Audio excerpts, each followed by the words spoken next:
Today's episode is juicy, and we ask that you come into it with a mind wide open because we're going to examine and question concepts through the lens of equity, things like trends, luxury, modern classics, and even the definition of good design. We'll talk about the humility it takes to admit that you got it wrong despite your very best intentions. And thus, we must adopt a spirit of experimentation. But these conversations are worth having if we want to truly learn how to design for equity and belonging. In part 1, we'll discuss equity in design and hear from a design firm that has designing for equity as their core company values. Then, in part 2, we'll hear a fascinating framework on how to design for belonging that has roots in K-12 education. I'm your host, Meredith Campbell, Research and Content Development at ThinkLab, the research division of Sandow Design Group. And this is The Learning Objective, the first podcast where you can receive CEU credit for listening. I'm pleased to introduce Faye Adams of Delta Faucet Company, today's episode sponsor, to walk you through the learning objectives. After listening to today's episode, you'll be able to, first, identify principles of designing for equity. Secondly, reimagine current design practices to approach each project with equity in mind. Thirdly, define belonging, othering, and inclusion and their importance. And finally, design with belonging as a primary project goal. You'll hear from Faye again later in the episode with instructions on how you can obtain continuing education credit through IDCEC or AIA for listening. My name is Sequoyah Hunter-Cuyjet, and I'm the Vice President of Determined by Design.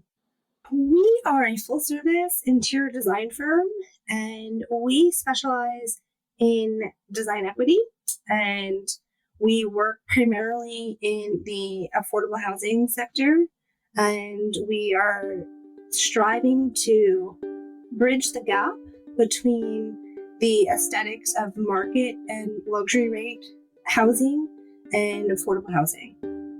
Determined by Design has 7 design for equity principles. They say that design equity requires, first, a community's story and history to be told in every texture, finish, and material. Second, diverse creative teams. Third, there is no differentiation between aesthetics based on socioeconomic status. Fourth, challenging biases in language that hinder elevating the standard. Fifth, surpassing dignity as well as creating beauty, impact, and inspiration within every space designed. Sixth, fighting for price transparency. Seventh, and finally, representing the people through the thoughtful practice of interior design. So we wanted to know, how does that design equity framework differ from a typical design process?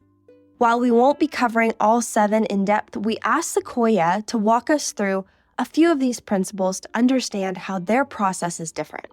Let's start with a community's story and history be told in every texture, finish, and material.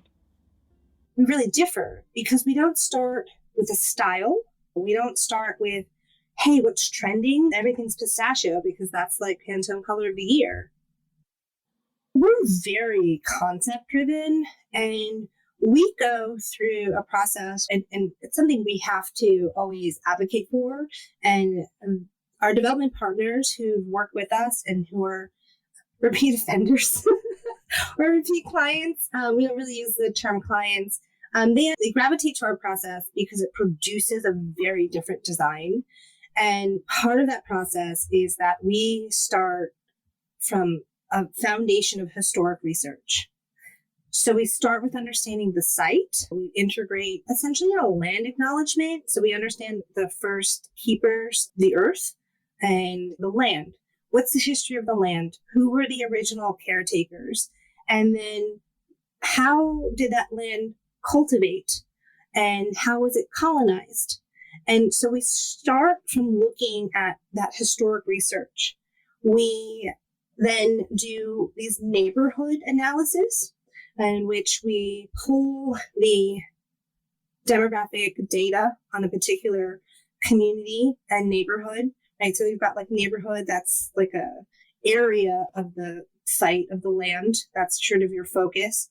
And then you sort of zoom in into the community. Who is this community? Where do they shop? Like what's around?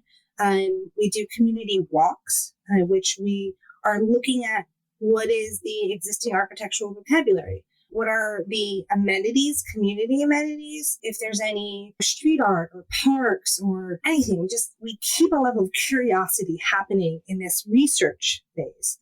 And we also really look for stories, like why is a park named this?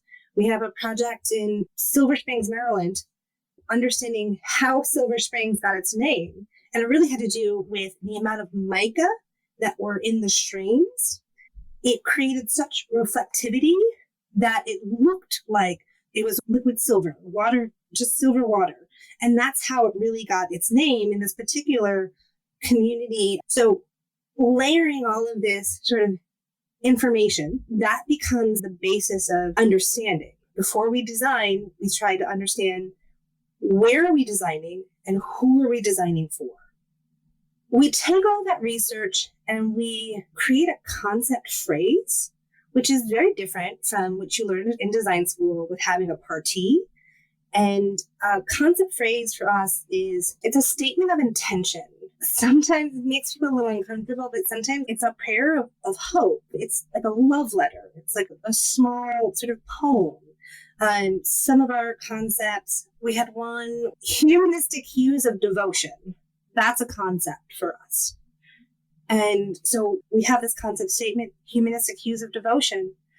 And we tell the story of how we got there. Once we have the concept statement, we sort of figure out how do we break this concept down into images, because design is a visual medium.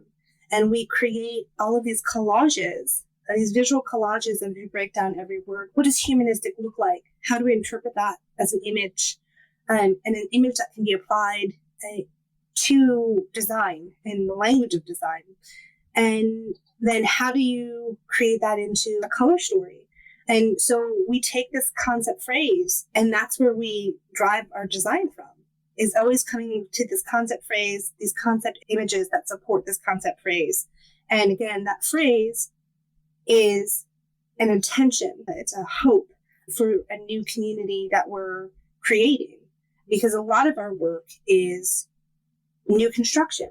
So there's the existing community that's there, and a lot of our projects are supporting existing residents to have equitable housing and affordable housing so that they don't get relocated, because then that sort of fractures this community and it creates something else. As you heard, their process involves a lot of care and time on the front end, between researching the history of the land to the community walks and demographic studies, understanding what's around the site, and ultimately the development of a concept statement. This is all before Revit is ever even opened or visuals are ever explored.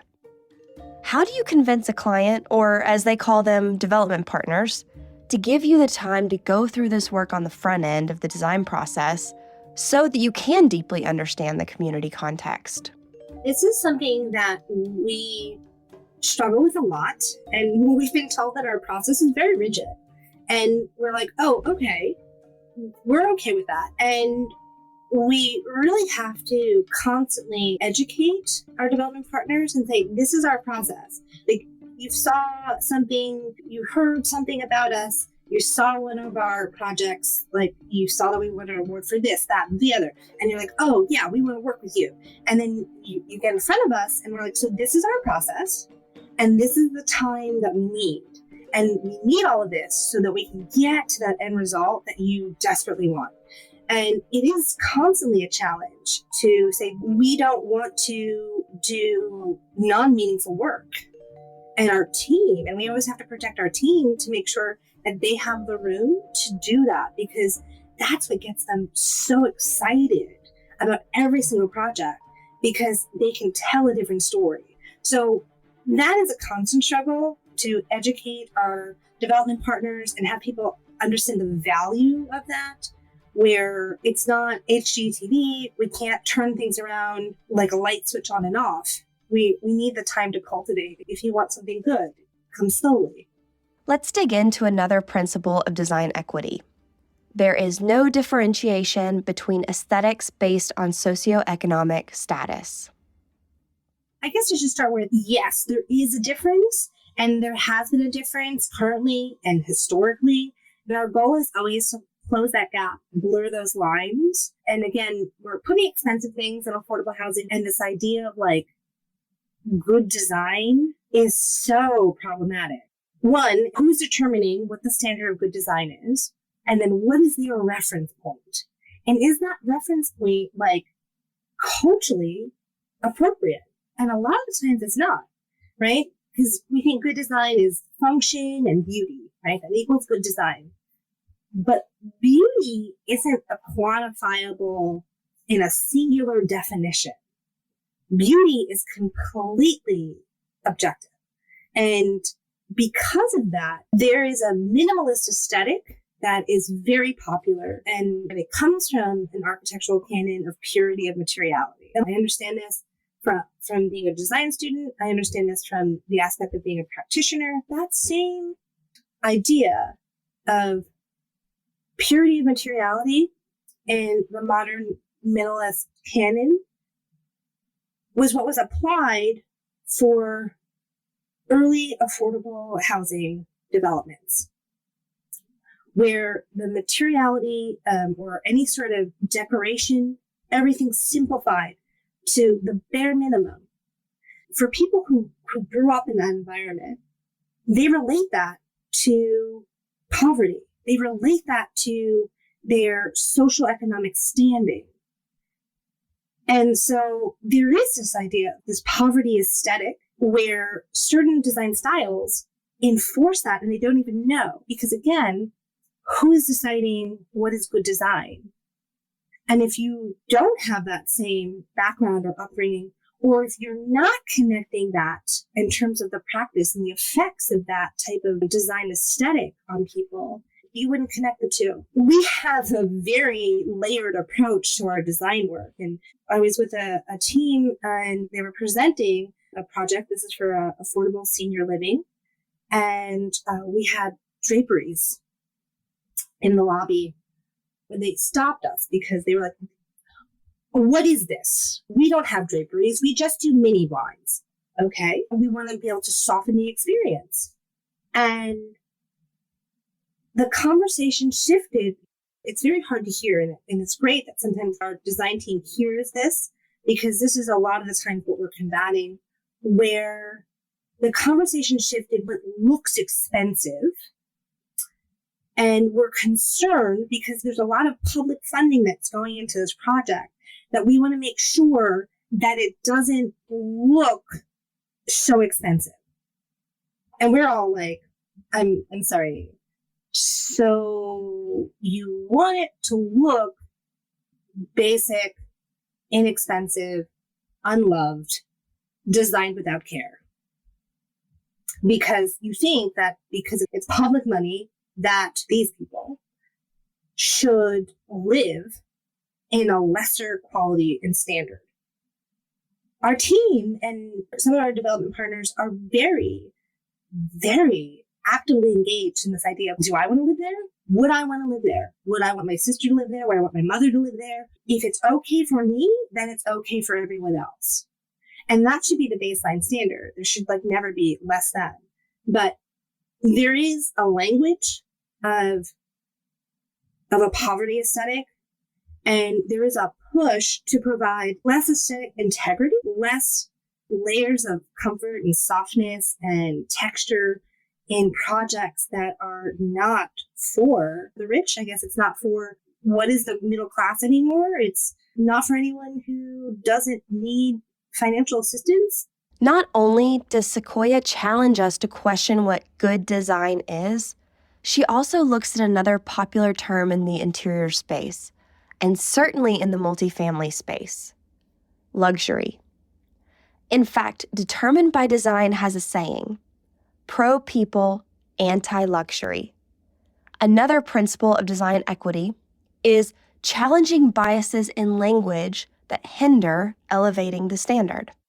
When we look at the basic definition of luxury, it's about abundance, it's about ease, and it's about comfort, right? It's about adding something that's pleasurable, but not necessary. When we're talking about pro-people and anti-luxury, like, this is really coming from this idea of materials and objects. We've just trapped ourselves into luxury as a marketing tool to separate the have and the have-nots. And we keep having the have-nots want to elevate to this idea of luxury. But if we look at luxury in relationship to fashion, or this idea of luxury being something exclusive, then we wouldn't be applying that term everywhere. Nobody's looking for a basic apartment. Nobody's looking to live in a basic neighborhood. We fall into these trappings of luxury all the time. And a true luxury can't be mass market. There's a trend right now that I've been hearing where people are saying, oh, time is the new luxury. And I chuckle at that, because time has always been a luxury for those who can afford it. And the idea that the weekend is a modern term, because if you were with me, you never worked. So luxury, again, is very complicated. Say that we're like the anti-luxury firm, because we don't care. Like, we don't care to put expensive things. We're not like looking at whoever is the new luxury designer. We're not inspired by any of that. We're just not interested in the most expensive thing, because if luxury is about artisan craft, or like a small batch, or a one of a kind, then we're already doing that in our work. And what we're focused on is, where is the basic? Where does the standard start? And how can we constantly be above that bar?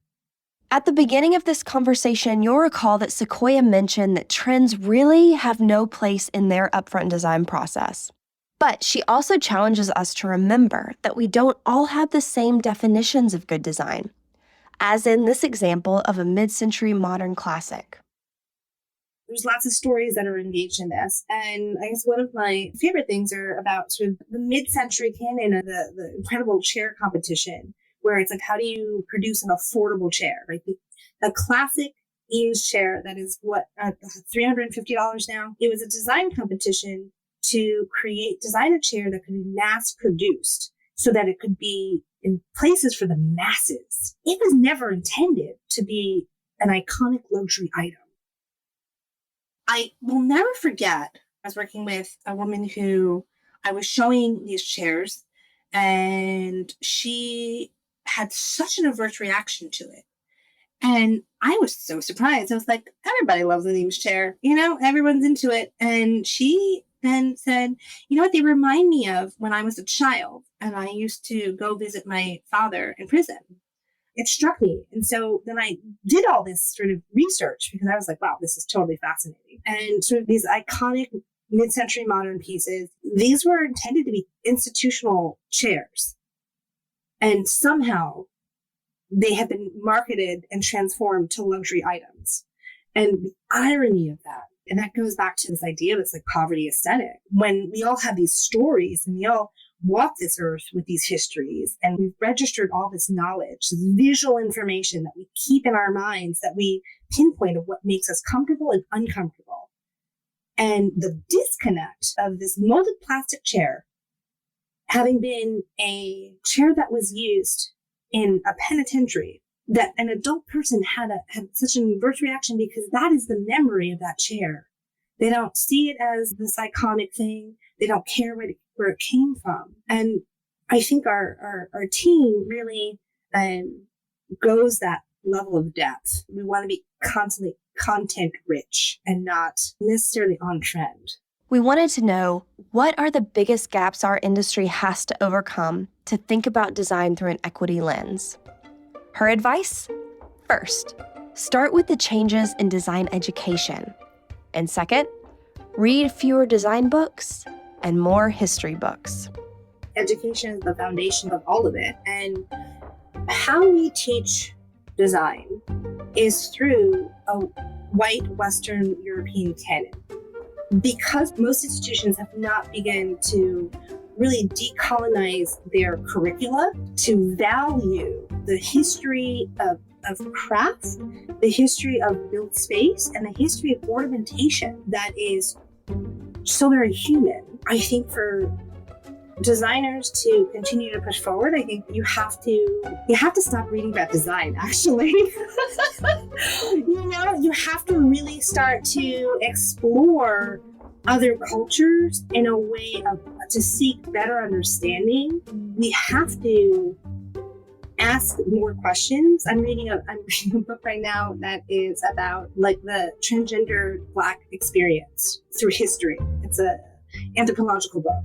And that is so much more fascinating to me than any book on decoration. But I think it's just really more designers have to think beyond themselves, be interested.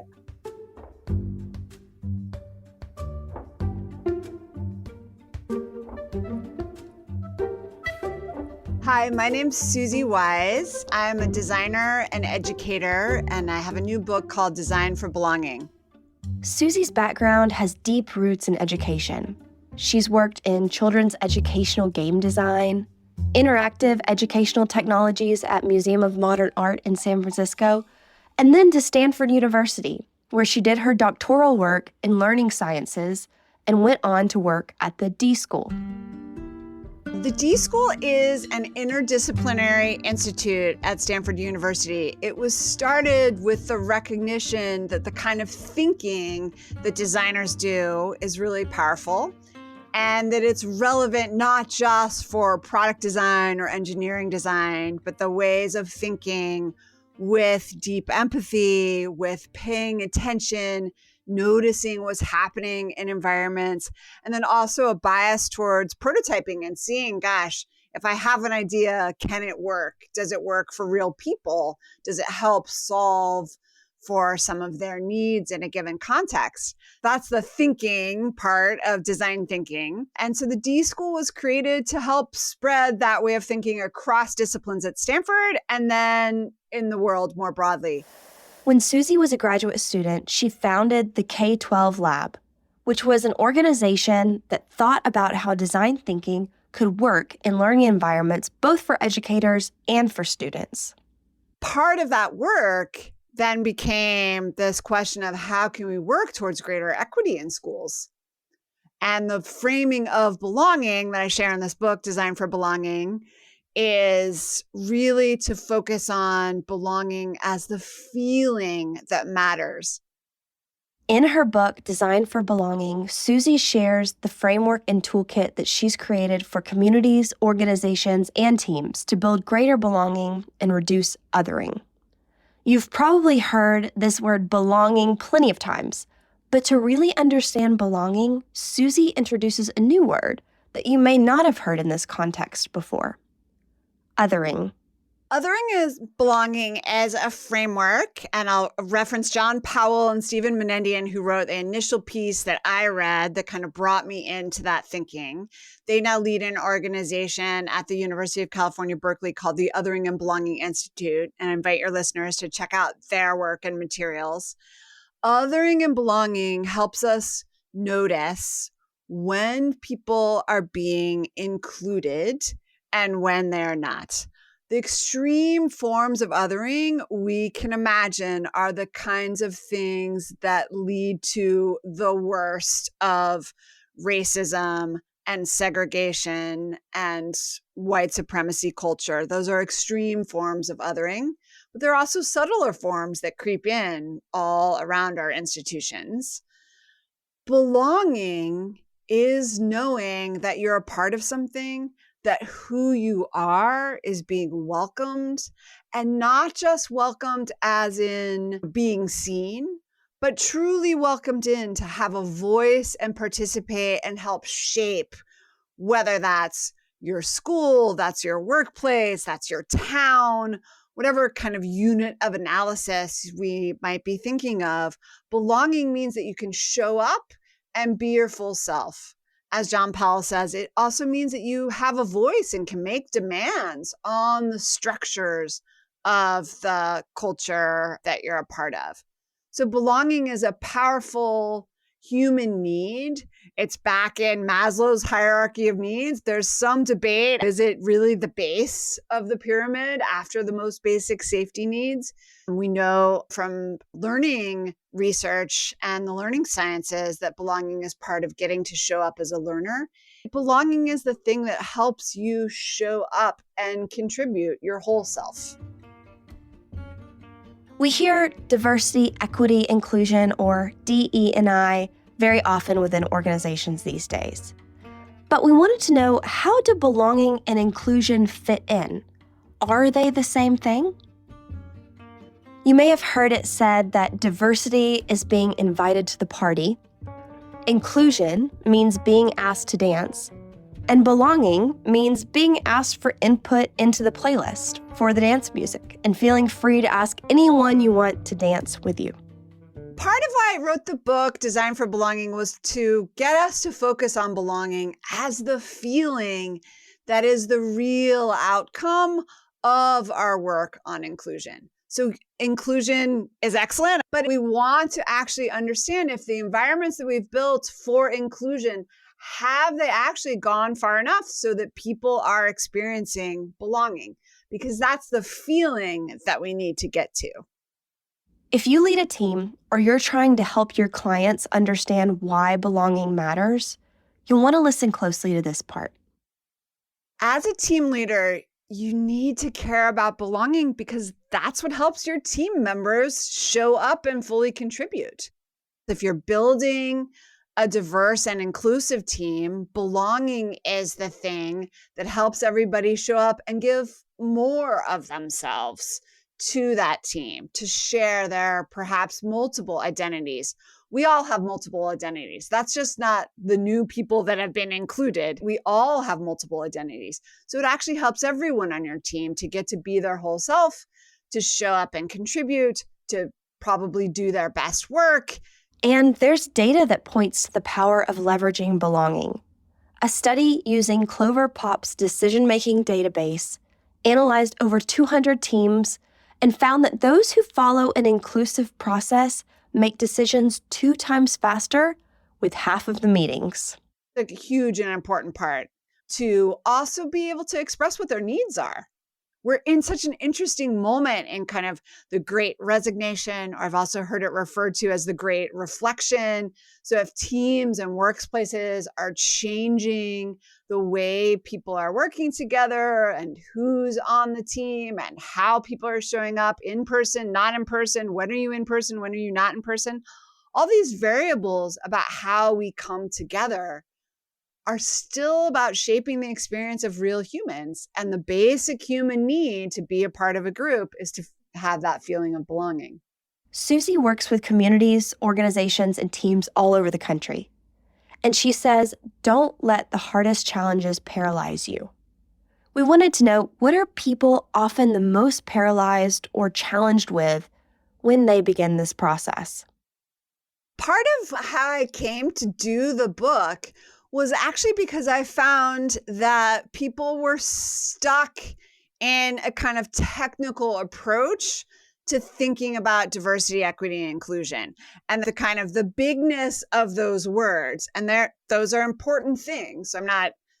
We can't let go of equity as a goal. And yet we have to remember that's a human endeavor, not a technical endeavor. If you're going down a rabbit hole of numbers and processes, you may be sucking the life out of the work that you're actually trying to do.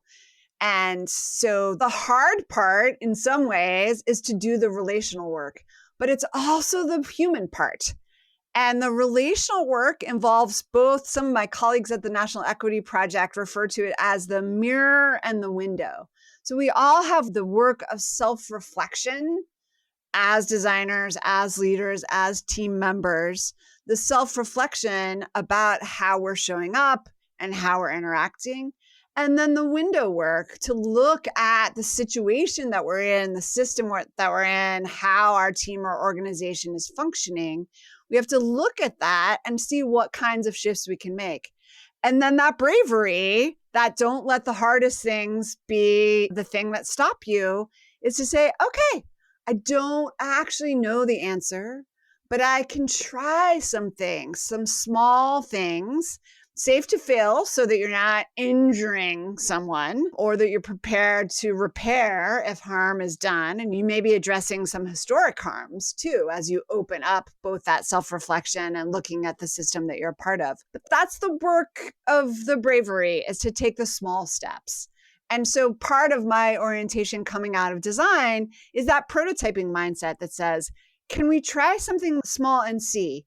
For instance, can we try a new role in this meeting next week and see if that helps us have a different kind of conversation?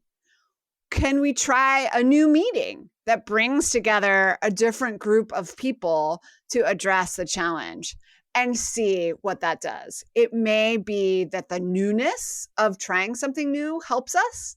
And it may be that the signaling that we are a group that tries new things to address hard challenges is really powerful and helps a different set of people to step up and have their voices heard. And this framework that Susie has created could be incredibly powerful for designers to use as they're going through a project process with their clients. Because space is never just about space, right? There are 3 parts to this framework: feeling, seeing, and shaping belonging. So feeling is the human piece that we've talked about a little bit, of remembering that it's that felt feeling of belonging that is our ultimate goal. But to get there, the seeing and the shaping belonging. In seeing belonging, I'm talking about a range of moments. And we can think about those in terms of a few different things. I invite any designer to think about, in the context where you're designing, what are the moments that really matter to the community that you're working with? Moments that matter are examples of seeing belonging. Susie gives us some examples of how you can identify the moments that matter. And then, for these moments that matter, there are levers you can pull to shape belonging. And a powerful lever that architects and designers can really influence: space. Experiment and talk with folks about what are the moments that matter for them to feel belonging in their community, and what are some moments that maybe aren't really working, and how might design support new opportunities there. So there are moments like the invitation and the entering. Love thinking about the entering in terms of space design, of course, because what is the way that we enter? That's not just the physical entrance, right? That's an emotional piece. We get a lot of cues at those transitions about whether we belong or not. So how can space play a role in that entryway of supporting the stories of the range of folks that belong in this organization or this community that might be coming into that space? I saw a recent cool example about a library. And this library, the entryway, it was spacious and beautiful, but it was filled with stories of different members of the community sharing their favorite books. And there are old people and young people. There are people of every kind of race and culture that were part of that community. And you really had that sense of, wow, I could read anything here. And it's not just about what I can read. It's about who I can be and how I can show up. And I can be a part of this wide range of folks. So that entry piece is really interesting. In the book, I talked to you about Alita Hayes, who is a dance instructor and a D-School lecturer at Stanford. And she invites us to create kind of a threshold and think of the threshold experience and to really think of it as a dance. So I think that's a great and powerful thing to think about, is what's the dance of joining a community that an entryway presents. Some of the other moments I like to talk about: contributing and growing, and also some interesting ones like dissent. How do we actually make demands and say what is or isn't working? And that could be about a given space.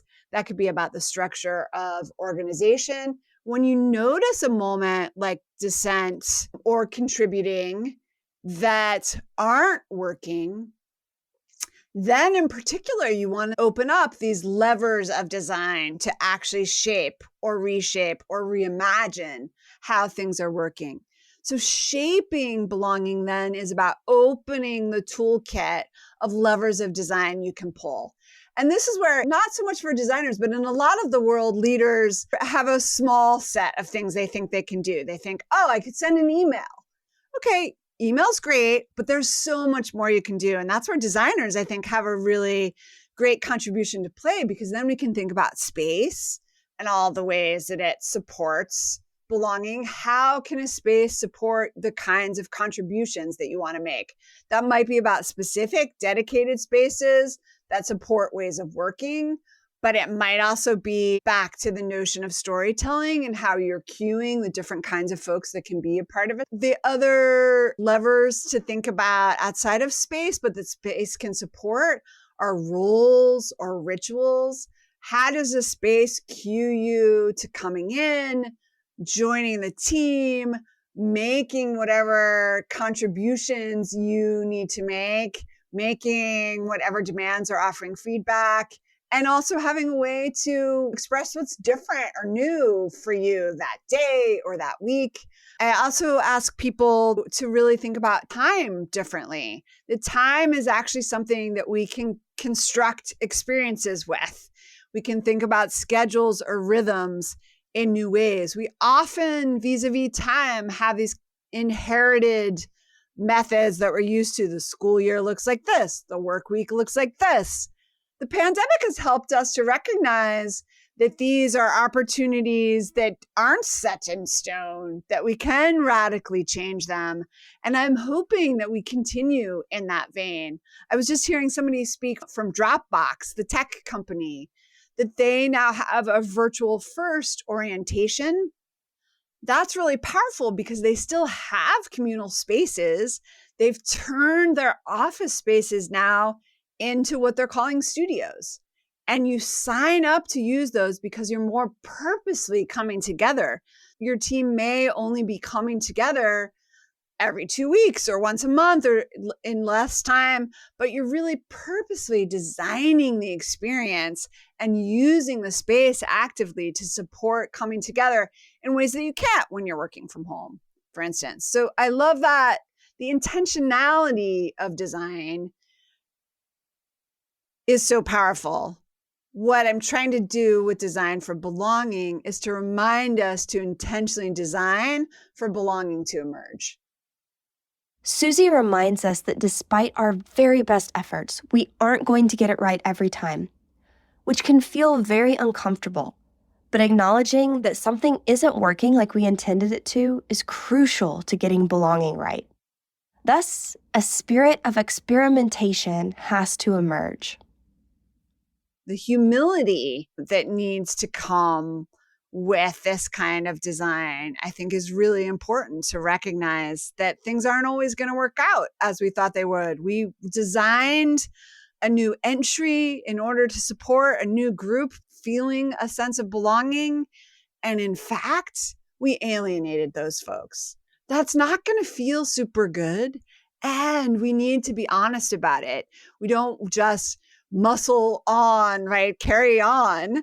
We say, wow, that new entry design felt alienating for the exact group we were hoping to reinvite into our space. That's not good enough. There was harm done there, and we need to stop and pause, admit it, and then do the work to heal it, do the work to make it right. So there's a lot of vulnerability at every step of this process, feeling it, seeing it, and shaping it, and then remembering that the intentionality that we're bringing has to continue. We're not done. We're still paying attention to who's showing up and how are they feeling. We asked Susie for her advice to architects and designers who want to focus on designing for belonging in their projects. Where should they start? I think designers and architects have a really great opportunity to focus on belonging as the outcome of their work. And so really my encouragement is to do just that, to think about where you feel belonging and where you don't, and then to ask, to use our design tools, whether it's an emotional journey map or a walkthrough or some kind of an empathic interview, to dig in with folks and understand, what does belonging mean to them? A simple mind map with the client and the user of a space that you're designing around what belonging means to them, and then digging into that, I think is a really powerful way to remind yourself that belonging is what matters in all the spaces you create. Here's Faye to close out the episode and share instructions on how to obtain continuing education credit through IDCEC or AIA for listening. 3 key points from the episode that stood out to me. Number 1, design is highly personal. People see design uniquely based on their own life experiences. The simple awareness of this fact helps us begin to see design through different lenses of equity. Number 2, applying cultural curiosity and growing historical knowledge are small things that can make big impacts in design. Number 3, designers hold somewhat of a superpower in their ability to reduce othering and maximize moments of belonging. They do this through equitable design practices. This community plays a remarkably special role in actively removing barriers to create inclusion. The design of a space can be a quiet avenue to encouraging openness and authenticity, 2 words that actually appear in our leadership framework at Delta Faucet Company. These words have never been more important as we learn to exercise the muscle of design to incite positive energy, truth, and acceptance. See all people. It's a simple act that can make such a powerful difference. Thanks for listening today. To obtain credit, simply visit the show notes of this episode and click the link to take a short quiz. Thanks for listening and learning with us in this episode of The Learning Objective. If you enjoyed what you heard, please rate, write a review, and of course, follow our show so you never miss an episode.